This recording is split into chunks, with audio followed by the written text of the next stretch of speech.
Hello everyone and welcome to our LinkedIn Live event, the Regional Media Mission versus the Clickbait Conundrum. I'm Chris Lee, Head of Media Strategy at Cavendish, and it's great to be here today in Newport, South Wales, talking about all things regional media. In today's session, we'll be exploring how publishers, outlets and journalists across the UK's nations and regions are modernising, innovating and staying relevant in a world of 24-hour news, digital saturation and misinformation. We're going to be delving into the role that local media plays in the broader news landscape, the trust and heritage of regional news titles, the evolution to online-first models, and the impact of clickbait and advert-intense content. We'll also discuss why journalists are moving over to other channels like Substack and what that means for the future of traditional local outlets. Local and regional media have long been trusted sources of news, providing visible and credible journalism by respected journalists for trusted outlets. This, we know, builds reputational capital and shapes perceptions.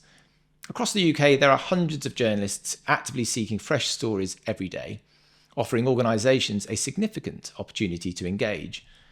Joining me today is our fantastic panel.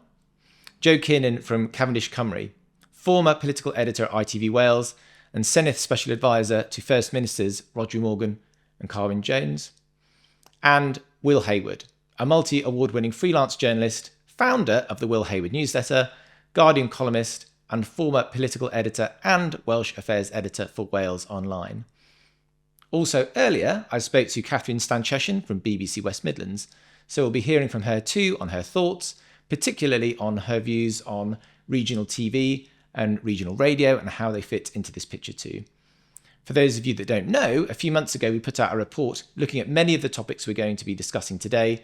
It's a really interesting read and there's some stats in there too. It's definitely worth a quick download after this, which you can find on our website. So let's get started. A big question to get us going. Will, why is regional media important? Why is regional media important? It is important because it is one of the things which will have the most direct impact on the lives of people in that area. So people are obviously interested in broad issues and topics, but if you actually speak to them on a day-to-day about the things that bother them, it is bread and butter issues like litter, it's potholes, it's a development down the road. It's the fact that the park they used to go into has now a housing estate. All of these things are massive issues for people all across the UK, but it also is an issue around government accountability. So there are so many people who wield within their little sphere an enormous amount of influence, and you don't get the same level of scrutiny in certain areas of the UK on local issues, but that doesn't mean that they are any less important. So I think it's got a real impact on people's lives. It's got a direct connection to where people are from and therefore who they are, and it's that old journalism adage of holding people to account. Also, I think it's about that sense of place, don't you think? It's about belonging to your community. We're all a bit nosy. Curious is a slightly nicer way of putting it, but we want to know what's happening in our street, in our town, whether it's what the local authority is doing, whether it's a new shop opening down the road, what it's going to be. And I just think it fosters that sense of community, which actually it's quite hard to find that in many other ways these days when so much is done online and so much of it is actually very, very broad. Yeah, it's like, it used to be if something was on TV, everyone would have watched it. With like the plurality of media and it been so much more spread out, a local issue is actually kind of one of those still great unifying factors. Yeah, water cooler moment in the street, isn't it? Exactly. You bump into people, you chat about something that is happening on a very hyper local basis. Might not be something that's taken up, but it's important to you living in that area. Yeah, that local hospital closing, doesn't matter your background, it doesn't matter your income, that is a factor for you, the same as the person next door to you. So at a time we're more and more divided, I think regional journalism has a massive role in keeping us together. I suppose really the question that I've got is where does trust and heritage of those brands fit into all this? Because, regional media is evolving. Is that brand power worth anything anymore? In this part of the world, we've got the Western Mail, founded in 1869. The Stamford Mercury claims to be founded in 1712. Like, do those brands above the door, if they actually have doors on offices anymore, like, does that really mean anything? I think they mean something to people of a certain generation. I'm just not convinced they do now to the people who are going to be the future readers, the future viewers of online content. I grew up in a generation where my parents bought newspapers every day. They had that tradition. That's no longer the case now. And I think also from experience of young people in my wider family, they pick their media up, they get their news content from such a wide range of sources. So I don't think there's going to be that brand solidarity as much going forward, I think. Yeah, I totally agree with you. I don't think I think people of a certain age are engaging with certain brands through muscle memory as much as anything else. But what you'll find is things will be used by people while they're useful to those people. So brands, whether you're 200 years old or whether you're 2 weeks old, you have to continually prove yourself to your audience, especially in journalism. So while you have a utility and a use and they feel represented, and not just represented, but also entertained by what you're writing, because not all news is hard news. This is really important. A lot of news is about entertainment. And while you're still doing that, you will have that link. But I mean, things in Wales like the Western Mail have huge historical importance, and there is a certain kudos which comes with that. But ultimately, people will go where they feel like they're going to get the most use. And within the last 10 years, a lot of these brands have they've changed their branding in essence. They have moved from being, say, for example, the Stoke Sentinel has become Stoke-on-Trent Live, Birmingham Mail's become Birmingham Live. Actually, they've largely ditched the heritage and the brand for the online versions. I mean, Will, you used to work for Wales Online. I mean, that's a slightly different kettle of fish, but what impact do you think that sort of brand change has had for the online versions? Well, I think a lot of it is different people are reading. So the Wales Online and the Western Mail are the same newsroom, but people will be absorbing their media in different ways. So people who still want that traditional, they're much more likely to be older audience, will still want to absorb it through the Western Mail. But younger people, I think that online, it's just different. It's not better, it's not worse. It is just different. And I think you can build an online brand really quickly. So Reach PLC, who owns loads and loads of the regional brands, when they rebranded, because when every newspaper went online and everyone said, oh, this is a terrible thing, why have they done this? They had, you had Wales Online, you had the Manchester Evening News, you had the Birmingham Mail, which has now become Birmingham Live. Wales Online, the Liverpool Echo and the Manchester Evening News never changed to that live ending. And the reason was it was deemed that Wales Online had a brand in and of itself at this point. So actually, I think it's a good thing that media is evolving. I mean, media is always changing. It's changing quicker than it ever has. But actually, it's really important in terms of getting credible journalism, people's eyes on that, because everyone with a smartphone now thinks they're a journalist. And as someone who has trained, Joe will know better than I do as well, that is not a skill set which you just have. It is trained, it is honed, it is a craft. And it's really important that these brands are able to get in front of people's eyeballs, else people are just going to be exposed to stuff which isn't of quality, and it's not in the interest of its readers. Also, just to pick up on your point about sort of different generations and the way they consume, the older generation buying that physical newspaper, younger people looking at Wales Online. It's about the immediacy of the news as well. Papers go to print once a day, don't they? There is rolling news throughout the day. It's updated regularly on sites. And I think that we're just in a period, it'll be fascinating to see how it evolves further. We're in a period where people will check in several times a day. What's happened? How has that agenda moved on? Has anything new happened? And so I think that newsrooms have to build that into their cycle of news management now, don't they? Absolutely. And it's exciting. You read the news because it's new and you want to understand what's happening. And actually, if you can give people more up-to-date news, unfolding news which isn't just taken at a cross-section in time at a certain point in a day, which is what a newspaper is. And that broad range of news too, not just the hard news, not just your local democracy reporting. Yeah. We probably differ slightly on our views of the more clickbaity stories and those lighter things. But actually, it's been proven that a certain proportion of people anyway like that stuff. Yeah, I think, sorry, No, I was just going to say, actually, it feels as well, the sort of the online branding change, it gave the big publishers a bit of a catch-all as well by moving to sort of bigger sort of geographical areas and kind of what they're covering online. For example, the Leicester Mercury, it's Leicestershire, for the website version, which means they can obviously have the same pool of people covering everything rather than just kind of one thing in one bucket. That it seems to have kind of ticked a few boxes from that point of view as well. I think it's always useful to think of news websites as a newspaper. So my nan would have bought lots of papers. People will be like, well, she's obviously really interested in that in-depth political front page. She's getting it for the horoscope. She's getting it for the crossword. Websites are essentially a newspaper. It's a collection of stuff. They've got rugby, they've got football, especially in Wales. They've got a lot of rugby, although a bit depressing. They've got the deaths. They've got the deaths. The deaths. People are fascinated by the deaths. But people will only go to the bits that they care about. And actually, that's all they've always done with newspapers. But now it's measurable, it's quantifiable. And I think that has laid into stark relief what actually people are interested in. So media, people think that people follow media. Media follow people.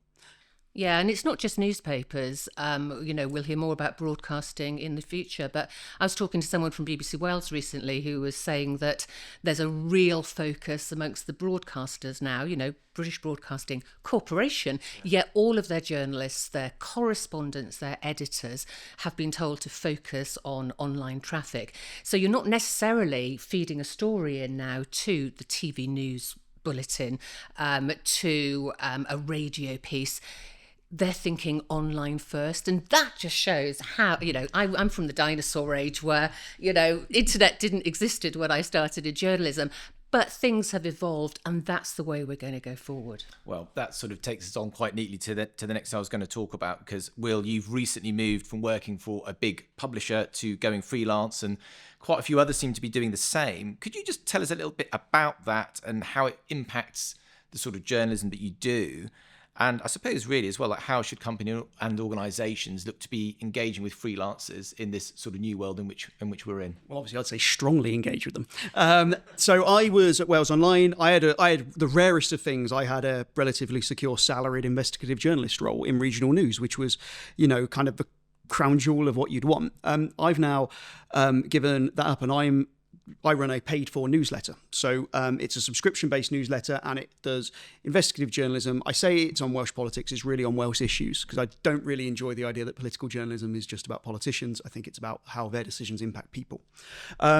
What has been really nice about that is at Wales Online, everything I wrote was from a point of view of, right, how do I appeal to that Wales Online audience? In the last 6 months, I've been trying to work out. So my newsletter is rather unimaginatively called the Will Hayward Newsletter. I didn't pick the name. I'd like to clarify. I'm not that egotistical, although most journalists are quite egotistical. So what I now realise is that an audience for that newsletter, what they're trying to absorb is, I haven't got to get that case study, because everything before was about the case study. It was about, we've got to get someone to hang this on. Whereas now I kind of market my product, for want of a better word, my journalism, as explaining stuff, making people feel more informed about the country in which they live. And I think that has worked well for me. But people going freelance, it's all about the niche. Like generalists, I think in freelance journalism, it's really struggle. It's so hard to do, isn't it? Yeah. And I think that's the thing. Will's carved out a niche for yourself. It's a lot of that investigative stuff. I think if you were a local democracy reporter, sadly, because I think it's important, you would really struggle to make enough money on a freelance basis. If you were just covering, random news stories as they occurred, unless you could sell it into a much bigger platform, I think you'd really struggle. But I do think there's an appetite, for some of your more opinionated stuff. Am I allowed to say that? But actually, having those opinions, having the time to do those investigative pieces, because actually we're seeing less of that in more traditional media. And do you think that's because newsrooms are becoming ever squeezed, newspapers and online versions are being written by a smaller and smaller staff team? I mean, how much can you really dig into those sorts of, investigative stories when you're, writing 3 or 4 or 5 pieces a day? I mean, it must be quite tricky. Yeah, it is tricky. I think there is, in terms of maintaining trust, so people used to trust the local newspaper because at the very top was the name of the place they lived. I think because now, David on Facebook can do a Facebook Live about what he thinks of the coronavirus, even though there's no journalistic underpinning of this, people can feel an attachment to people who aren't really credible in this area. So I think the most important thing that journalists have to do now, especially in the digital age, is you've got to show your workings. It's not about just saying, this is what I know. It's about saying, this is how I know it. And also, I think the most useful thing is, these are the things we don't know yet. So especially because we're talking about as stories unfold, being able to say to people, well, actually, this is what we know at the moment. We've contacted X, Y, and Z to find out that answer. This is where we hope to find it out from.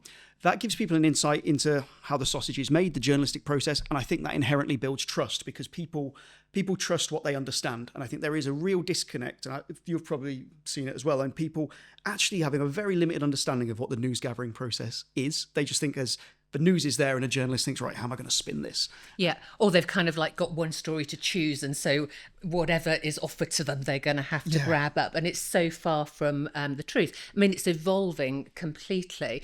But though, you know, those news meetings, I don't know if you did it in newspaper, but in television and radio, you'd have news meetings every morning. You'd discuss what was going forward. And actually, it was quite nimble because we had loads more staff. We had loads more people working in telly and radio in Wales at that point, much shrunk down now. And I think the difference is that broadcasters, TV and radio, have much more planned content. You need to have content in as an offering much earlier. So there'll be a couple of slots left for breaking news on the day, things that happen, updates on that rolling story. But a lot of the content is pre-planned. I'm not sure if that's the same in newspapers. Yeah, I think it kind of goes back to that question you asked on how can people engage with regional media. And ultimately, so when I was a trainee, I would go in the morning, I'd have to pitch 5 stories to an editor who would come around the newsroom and say, right, what are your 5 stories today? I'd pitch them. If there was a story which was really in depth, they'd be like, right, you're just on that today. But if they're all quite quick to knock off, you would go through all of, you try and do all of them. They would then take those stories to the main conference, pitch it to the main editor who would go, no, yes, but only if you get it in this way. So ultimately, the decision-making that underpins everything, obviously there is an element of journalistic rigor in terms of the merits of this. But the most important thing is anyone going to read this? Because it doesn't matter how good a story is. If nobody reads it, there is no point in telling that story. So what you need to do when, not you personally, what people need to do when they're engaging with regional media, and this will probably apply across the board, is how is that audience going to engage with this? And pitching to Wales Online would be a different pitch to pitching to a hyperlocal, which would be a different piece to pitching to something which is an industry magazine. So it's about understanding the audience of a particular place and then pitching something in a way that will make that audience read it. That they can relate to. Exactly. That it impacts them, that it's going to interest them. I think that people have quite a skewed view sometimes of, I've got a great idea, why aren't you interested in it? It's got to relate to the audience and it's got to build into that trust element. Yeah. I just wanted to sort of have a little think about digital in all of this and kind of how that sort of weaves in. And, you know, obviously, like, you know, it's not information that will surprise anybody. That physical, you know, newspaper circulations are way down and they continue to decrease. Online readership's going up. But I suppose really, like, what does it mean for audiences in terms of how tech is sort of guiding that sort of online element of news these days? So I was going to mention Chartbeat, Will, and maybe you could tell us a little bit about sort of what that is and how that works and how that kind of guides the kind of the online footprint of what's going on in terms of regional news on a day-to-day basis. Okay, so Chartbeat is used by Reach PLC, so Mirror, Express, Daily Star, loads of regional publications, and it is essentially what measures how much traffic they are getting on their website. So when I sit in the newsroom, there are plasma screens everywhere, and they have a list of stories, and they're all moving up and down, and it tells us how many people are on a story at any given time. It also says how many in total you've had that day, and the figure at the top is it tracks where you are in relation to your target for where you want to be. Chartbeat is useful in so many ways because ultimately you want to write journalism which is people want to read. You have to also get the balance because ultimately you could write something absolutely awful that people might want to read, but there are then issues with that in terms of your brand, in terms of people coming back. So the example I always use is Wales Online's Facebook. We used to go through a phase where if Audi released something massive, people would lose their minds. You have no idea. And that would be at the top of the chart. Oh my God. If I did a story saying Audi releases 5-litre bottle of Prosecco, that would get 2 million hits. 2 million people would read that. But the key thing is, and another metric that Chartbeat has is retention and whether people come back. And what you'll find is you'll get 2 million people read it, but they don't go, do you know what, I'm going to use Wales Online as my basis for Audi-based Prosecco news. No one would do it. Yeah. The biggest thing you have is a thing called retention and it's engagement time. So people will go on that story 10 seconds. That would be a good engagement time. We have I'm not there anymore. Sign up for the Hayward newsletter. We would have a thing at Wales Online where we'd have a thing called high impact articles. So if I wrote a really, really in-depth piece of journalism, which people engage with for over a minute, which is an age in online news, what we found was that the people who come to see that have a really high conversion to making us their regular news service. So if only 30,000 people might read that really in-depth investigation, that's 30,000 people who come back every day, 3 times a day, every day of the year. Faithful as opposed to just fleeting. Yeah, and that's 10 million people, and that insulates you against the slow news days. So there is a balance to be hit between easy traffic, but also long-term engaged traffic, which when it's a quiet day and people are just flicking through on their phone, they go to you by default, and that's like the gold dust. But the highest hits are for those kind of easy cut and paste press notices from Aldi or whatever, or is that an oversimplification? There is a market for it. I mean, I think the things that will do really well is snow. The appetite of online news for snow, because ultimately it's things that are going to impact their lives, because that is school closures, that is ability to get to work, that is safety, that is all sorts of stuff that people think, well, actually this matters to my life. And it goes back to that thing of how do you engage people and it's being relevant to them. So weirdly, in Wales, any story about Carol Vorderman just goes mad. There's just an insatiable appetite for Carol Vorderman. So any of your clients who have Carol Vorderman on side, they've got an easy job. Yeah. But I think, it's stuff that is relevant to them. I mean, the 20 mile an hour story, the movement towards changing speed limits in Wales to 20 miles an hour was really, really well read because people were going to see an actual, appreciable and demonstrable impact on their lives. Yeah, absolutely. And going back to your point about weather, goodness me, weather stories. But it's a really interesting point because I suspect that in the storms, we've had some horrible storms over this winter, as you've had, elsewhere in the UK.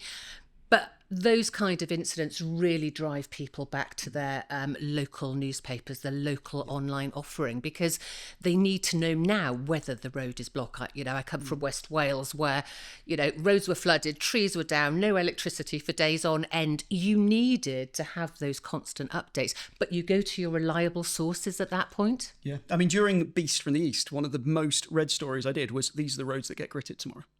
Okay. That is just a straight story. These are the roads that are going to get gritted. And I plotted it on a Google map. So actually, you could visibly see how you could safely get from A to B. And that's like, people might be like, oh, it's a weather story. It was a Beast from the East. I think we use the phrase thunder snow because that actually is a meteorological thing. Who knew? Promise. Yeah, I didn't.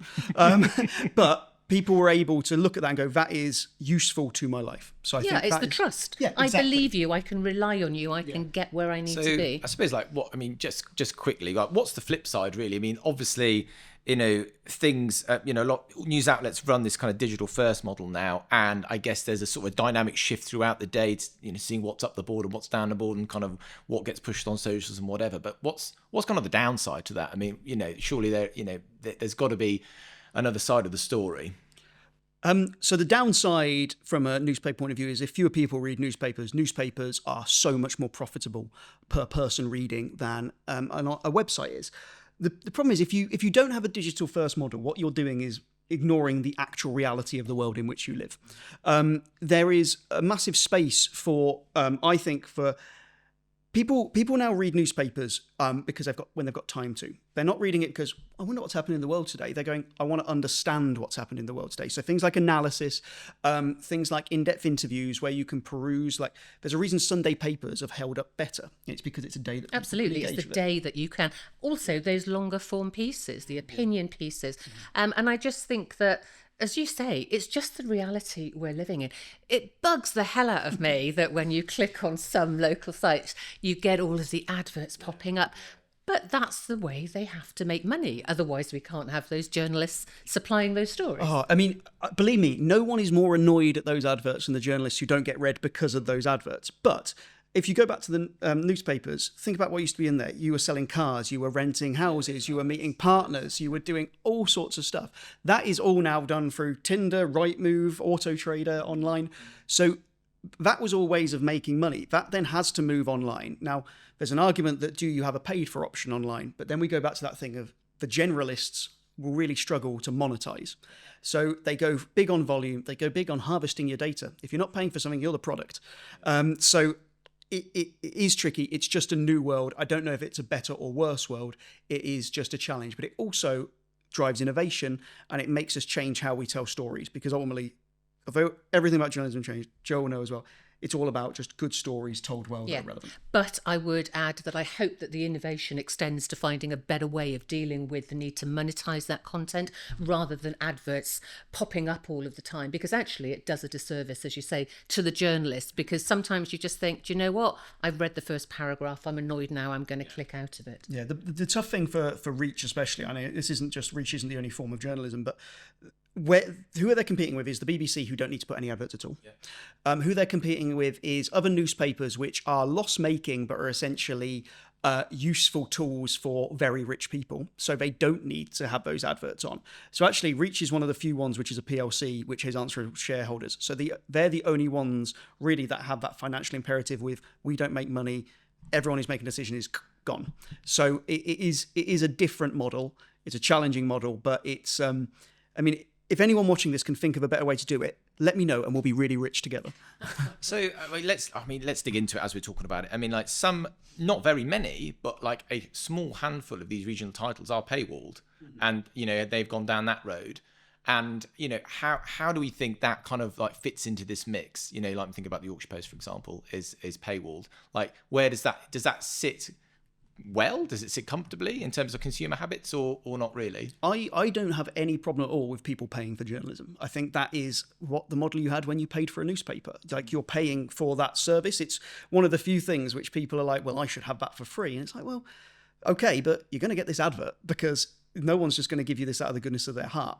I think the places where it works is where we go back to that thing about a niche. So places like Yorkshire, areas of Yorkshire have very limited population migration. They have quite fixed population. So people are tied to that area and are more likely to want to engage in area-specific content.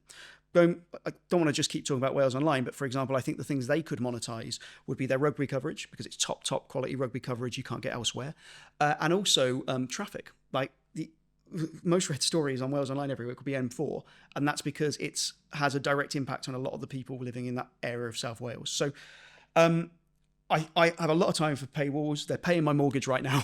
And I think there is a place for it. And actually, I think that leads to a better engagement between reader and producer, because ultimately you are giving, with my newsletter, I ask people every week, is there anything you want me to look at? Is there a particular, I interviewed the leader of Plaid Cymru. I was like, are there questions you want me to put forward? And it very much creates recreates a relationship between the reader and the journalist, because before you'd have the editor's page, the editor's letters, wouldn't you? Yeah, it's a bit about recalibrating habits, though, isn't it? A lot depends on demographics. The Yorkshire example, that sort of transient or not population. But as you say, we bought newspapers 20 years ago. Probably even more recently than that. It's about getting people to understand, if they want quality journalism, if they want the kind of interaction that you've just discussed with your readers, that they need to pay for it. And until we get to those economies of scales where we can make sure that enough people are subscribing to make it relatively cheap, I just think it's a really tough ask.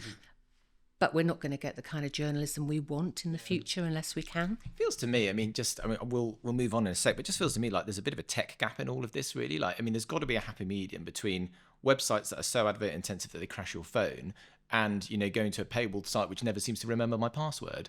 Do you know what I mean? I mean, it can't just be me. There's frustrations kind of built in both ways, and I think surely there's a tech solution that's probably worth time investing in to just sort of make this all a little bit smoother for it's consumers. Just changing all the time. If I tell you, when I started in journalism, and it was for HTV, now ITV Wales in Cardiff, if you were more than 2 hours away from base, you had to have a motorbike courier to take your tape and voice back because at certain times of day you could not, if I was working at Westminster. So was that so you weave in and out the sort of traffic and get back quickly? And get it back in time to edit it. If I was working at Westminster, if 2 o'clock was the deadline, because you then had to put it in a car to drive it back. Things are moving apace, and I kind of think we will get to the point that you want to get. It's just a matter of time. Great. Well, a little bit earlier, I spoke to Kathryn Stanczyszyn. Kath presents the daytime show on BBC Radio WM. That's politics, lifestyle and debate. And she was previously a senior political reporter on the BBC working in the West Midlands for 7 years, reporting on local, regional and national developments. And she's covered some of the biggest stories for the region for national TV and radio. And I asked her a few different questions. And firstly, I asked her about that relationship between big local stories and how they make that leap from a regional story to a national story. So let's have a listen to what she had to say. Well, it's interesting because actually the BBC recognises more than ever, I think, at the moment, that some of its content that is the most important to audiences nationally and sometimes internationally, but certainly nationally, comes from regional coverage. And actually, because you're closest to the audience, so you are closest to the audience in online, radio and television, all of which I work in here in the West Midlands, this is where you have the most immediate reaction from the audience. This is the place where you get the most immediate information from the audience. So all of those things are what build the coverage that the BBC is, very, very proud to have, which is this comprehensive, well-made, well-curated, impartial journalism. And actually, some of the origins of that are from the regions. And in fact, I would say more than people realise, because often what you'll see on a national piece, by its very nature, of course, is a summation of an issue or a story or a happening that is actually, it's a lot of it has come from somewhere else in the first instance. So that might be, there's two types, there's breaking news stories where something happened somewhere and you get on it and you tell that story to everyone.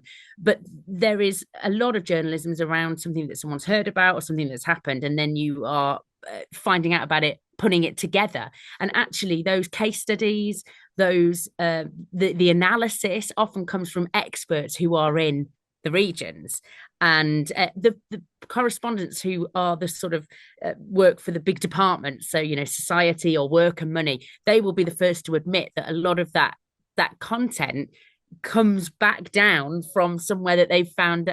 They've gone to our TV newsroom in Hull, or they've gone to the radio station in Liverpool, and they've found those case studies from those areas, that those people who have actually got that story in the first place. So it's really important, and I think the BBC recognises more now that those reporters and those regions are telling those stories very well, and they are actually using that direct content now, and partly because also staffing's tighter, budgets are tighter, so they are using that content directly from those regions as well more. Joe, what do you make of what Kath said? I mean, talking about that sort of origins of local stories, regional stories being that basis for things becoming, snowballing, I suppose, really into becoming these big sort of national stories, and sort of where they start and where they end up. Well, if we're talking in a UK context, of course,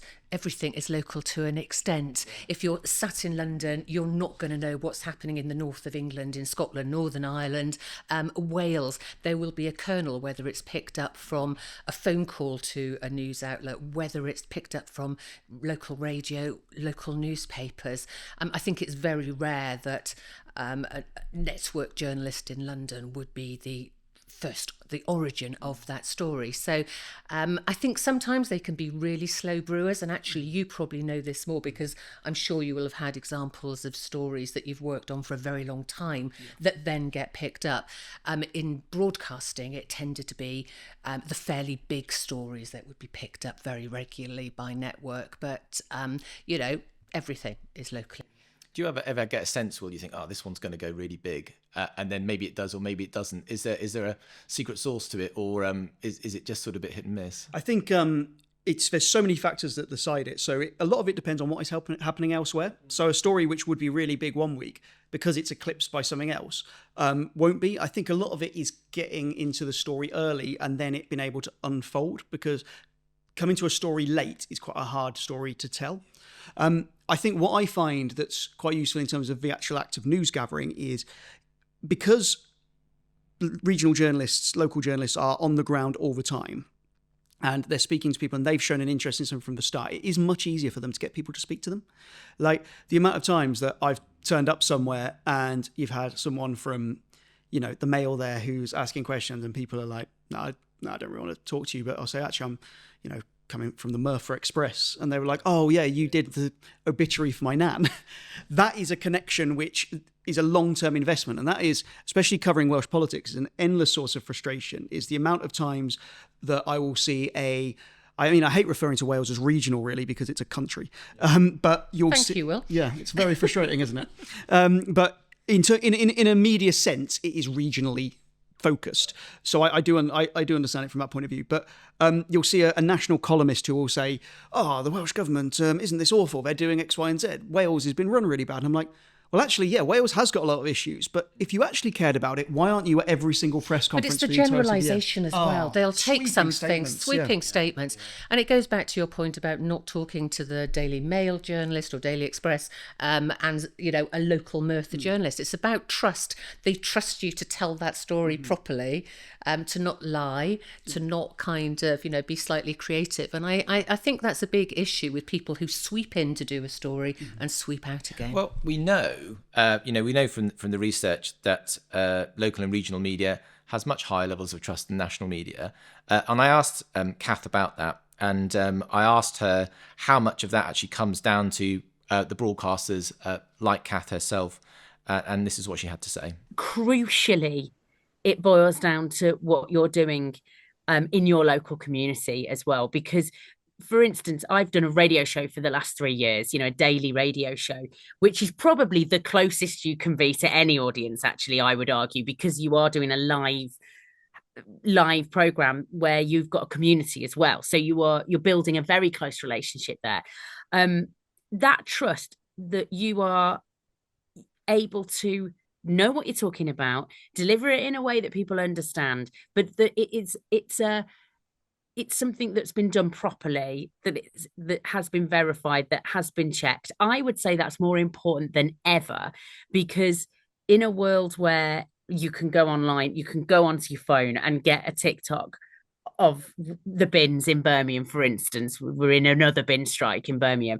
And those sort of very hyped, very tabloidy headlines, that's fine. There's a place for content curation and content creation across all of the different outlets. But actually, I think audiences really value, and you say when something happens, something big happens, like the bin strikes or like a weather event, all of those things, people are absolutely desperate to know that what they are hearing or seeing or reading is accurate. And I think there is more appetite for that now than ever. And I think the fact that, as a broadcaster and as a journalist, people do know that you are checking things. They do know, and we try and be more and more transparent, actually, again, at showing how some of this is done behind the curtain. This is how we go about finding out that this person said this, or that this is what we know about that. I think the BBC does that more now than ever, and it's really important. That does make a difference. And we know from audience research that while, yes, there's a lot of sort of splitting of people getting their content from different places, actually, when it comes down to those big events, people will still come to the BBC to get their sort of verified information from us. I think that was really interesting to hear from Kath in terms of her perspective on how much of that trust actually comes from the news anchors out in the nations and regions. I mean, I don't know what it's like where both of you are, but for me, I turn on Midlands Today and I'm greeted with the same anchor that's been there since I was basically at primary school, and I know a lot of the other sort of regional broadcasters are also very long-standing, and it just creates this sense of, I don't know, it's almost it's sense of comfort and family, isn't it? And what that, do you think that plays a big role, Joe, in that sort of trust bond between audiences and regional media? I think it inevitably does. And, you know, whether it's working on a local breakfast programme, Good Morning Wales in my case, you're in people's kitchens every morning. If you're on the sort of screen on the nightly news, you do become part of the family. The number of times people will stop you in the street and go, "Hiya, Joe," and I'm kind of thinking, do I know you? But they feel that you are part of their extended family, part of their network. And so the trust that goes hand in hand with that can't be bought. It's hard earned and you could lose it easily. Yeah. But it's really, really important in getting people to speak to you and opening up about some really quite difficult things in their lives often. Yeah. Well, people respond to people, and I think when people feel like they know you, I mean, sometimes feel like they know you much better than they should. I moved to Wales just under 20 years ago, and what amazed me was how many people really cared about a weatherman here called Derek Brockway, the weatherman, and everyone would be like, "Oh, Derek," and I was like, he's a weather guy. Why is this so interesting? But he's been in their homes for so long, and they feel like they know him. There's a connection, there's personality. And there's a reason why when something happens in your life, you ring family and friends. You don't ring anyone else as a first port of call. It's because they're familiar, you trust them, you feel like they also know you. Because I think, especially in broadcast, like Joe will know better than me, but it is almost, there's a feeling of a two-way relationship in regards to the people who are absorbing the news. Obviously, you don't know the people who are watching, but you are speaking to them with a familiarity which is born and hard-won. And you're looking at the screen. You know, they believe that you're talking to them. The whole way that you project and the advice you're given when you're starting out is to make it very personal. It's an important relationship. And interestingly, really important for older people. Again, we've got changes coming. I don't know how that's going to play out. And we've talked a lot about the move to online, whether our regional news programmes, particularly TV, will be the same. But that connection is hugely important still at the moment. Totally agree. Finally, I asked Kath about the pitching process and how she deals with going through all the pitches and all the things that kind of come into her inbox, and how she sort of cuts through the noise and works with the team to actually decide what makes the cut and what gets used. And here's what she had to say. Obviously, the BBC is vast.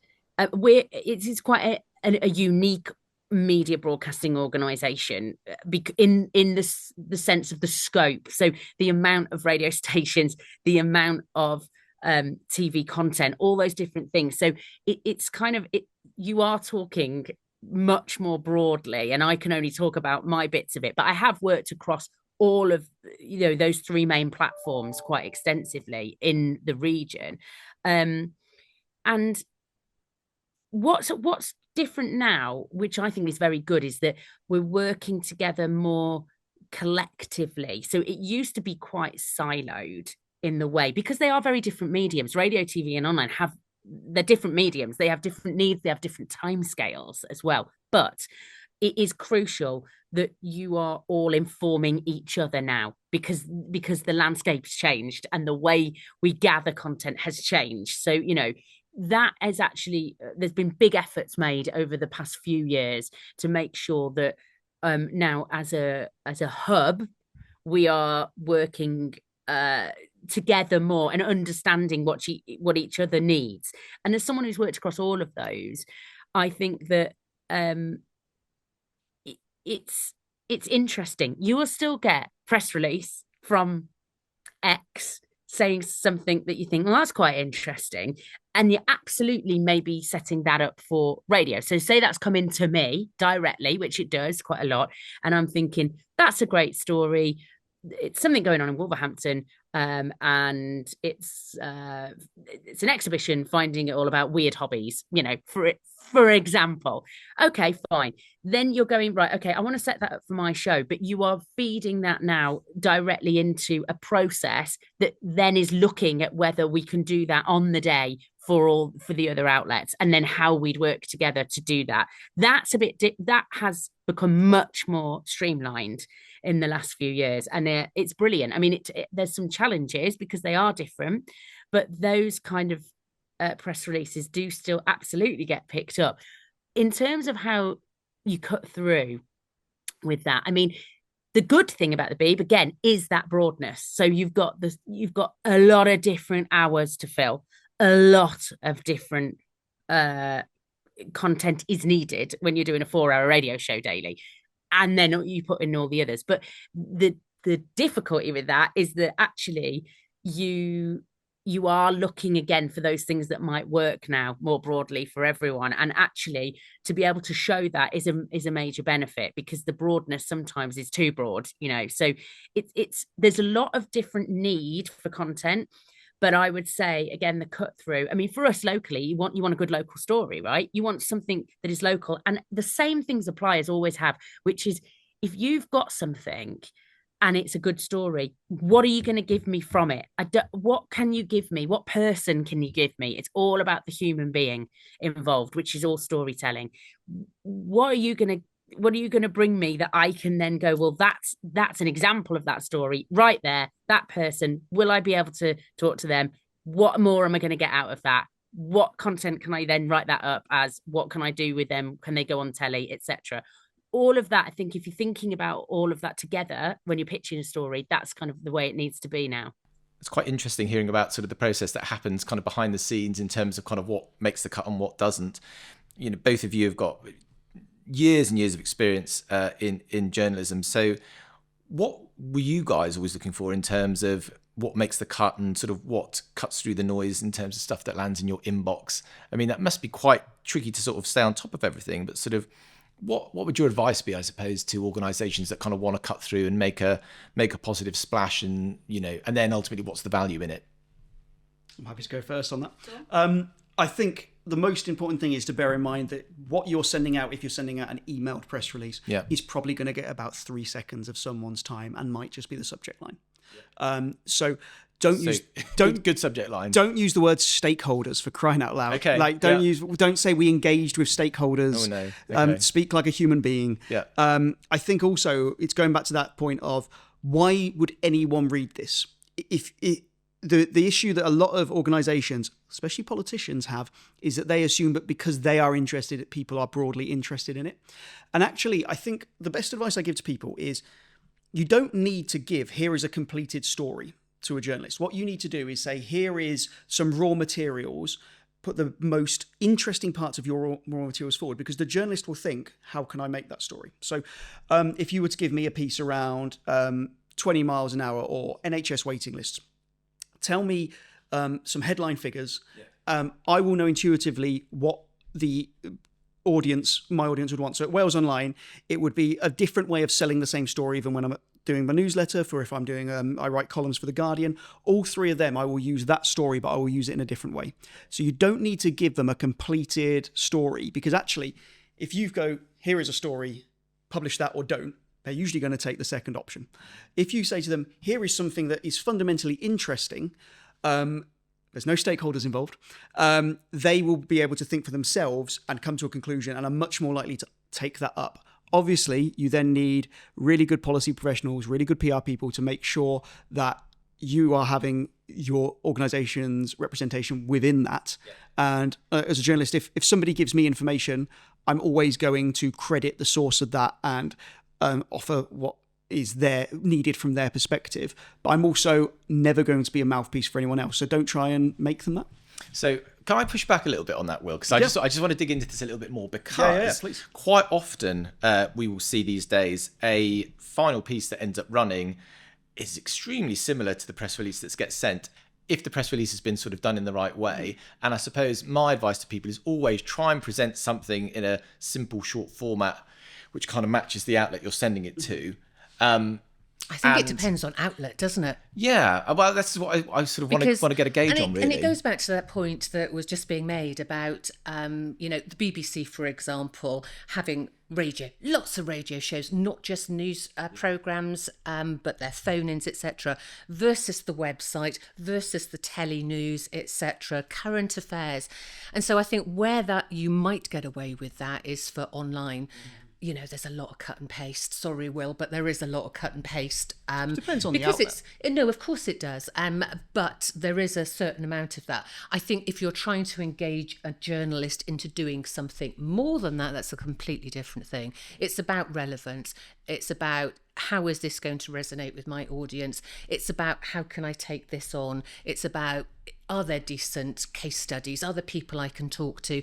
Is there maybe in certain instances good data, good evidence? It really depends on the story, doesn't it? I think how much of a story people will take depends upon the nature of the story. So if Cardiff Council sends an email saying this is going to be the road closures ahead of the Beyonce concert, there isn't really any reason to do a full rewrite on that if it's laid out and it's just facts and information. Or the thing I'm going to change is I'm going to cap down the fact that they've given their council leader capital letters on their title. No.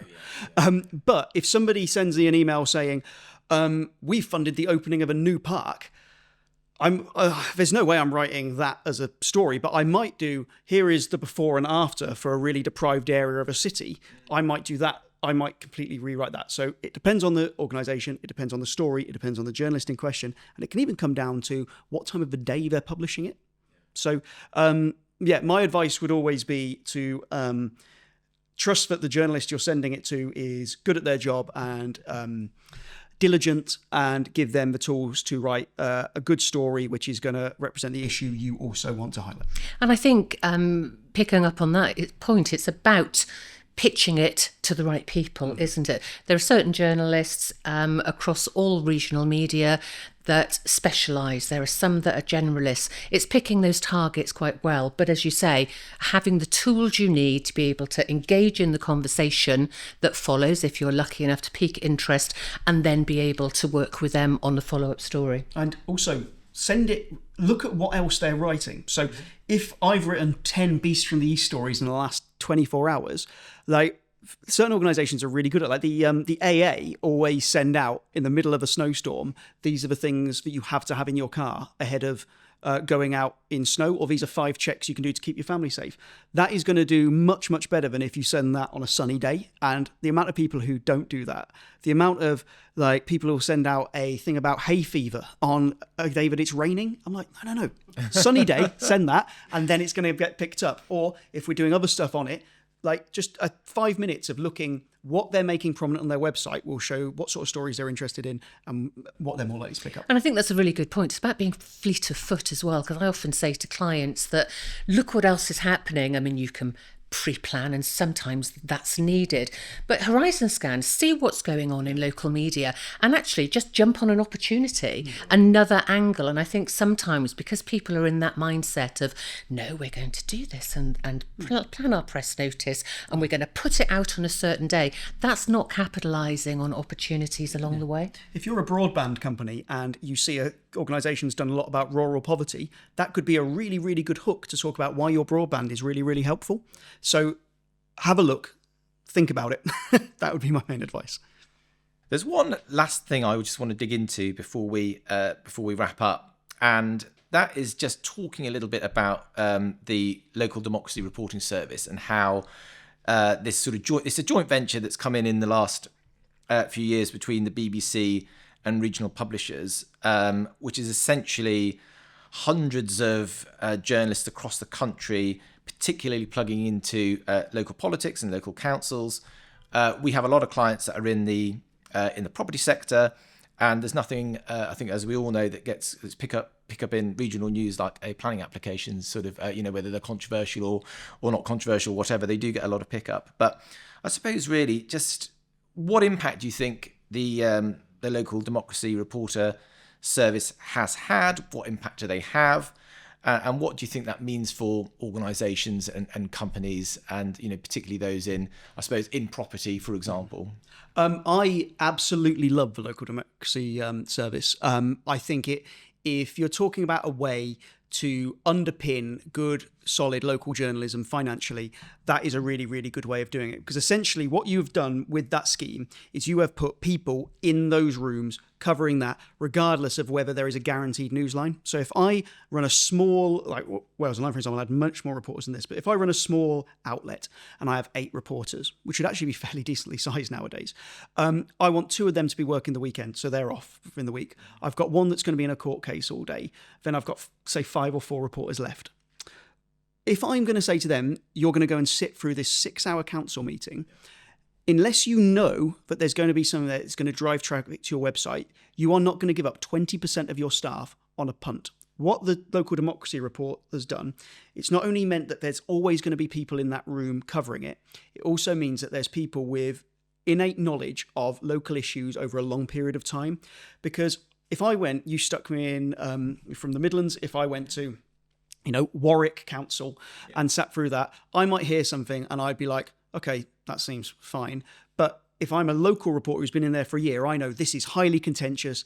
There's been 2 budgets which haven't passed about this, and it enables good, long-term, diligent reporting, but removing the financial pressure on a news organisation to do it. It's a really, really good thing. I think it's incredibly important as an initiative, because we were in danger of losing that. There was when I started out in journalism, you had people who covered this day in, day out. On days where there weren't those meetings, they'd be out talking to councillors or whatever. And there was a period where it was all disappearing. And it goes back to the trust, the community, that relationship that people taking in this news have. And I think we would be hugely poorer without it. And I can't see any other way that they could have maintained that either. Can I just have one more point on it? Is that all right? Yeah, go for it, Will. I think what's really good about that scheme is how the BBC and local private news have worked together on it. So it's BBC funded, but these people are based within local newsrooms. And newsrooms have access to that early on in the process, which is incredibly helpful. The challenge that newsrooms have with the BBC sometimes is if they try and expand into hyper-local areas, and they're able to then do hyper-local stories without adverts, that makes it really hard commercially for small providers. And so I think the Local Democracy Reporting Service is a really good example of the BBC using its unique position in a really positive way. And just to rewind as a final point, I suppose, really, something I think you mentioned earlier, Will. I mean, all 3 of us have worked in and around politics for a very long time. We're all very passionate about it between the 3 of us. But I suppose the local democracy reporters as well, like, it's got democracy in the title, right? They do a vital piece of work in terms of holding local politicians to account in a way that otherwise might go unnoticed. Do you think that's right, Joe? Oh, absolutely. I mean, if you think about it, we get loads of scrutiny about what's going on at Westminster. We get fair amount, especially in Scotland and in Wales, of what's happening in our parliaments. But I think we were in danger, as I say, at one point, of losing coverage of what our local authorities were doing. And it's so important. It goes back to that old adage of, politics has got nothing to do with me. It's got everything to do with you and your day-to-day life, whether it's the dog poo on the streets, whether it's the potholes, whether it's your council tax bills going up. And we would be so much the poorer to lose that. But also, it has a huge impact, if you lose that coverage, on people's ability to make decisions about their lives, about their future, about the next election and how they might vote. I put it this way. If I was an incompetent or corrupt local official or politician, the thing I would like most in the world is a decline in hyper-local journalism. And I think whatever they would like, we should do the opposite. Well, thank you so much.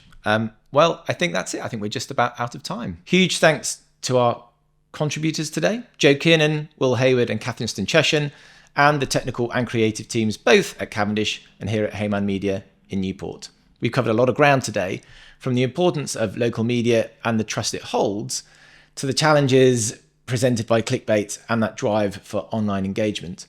What I think is clear is that regional media and the whole media landscape is evolving. As we move forwards, it's crucial to recognise the relevance of these changes and the opportunities that they present for organisations to engage with their audiences in a meaningful way. I hope you found today's session informative and thought-provoking.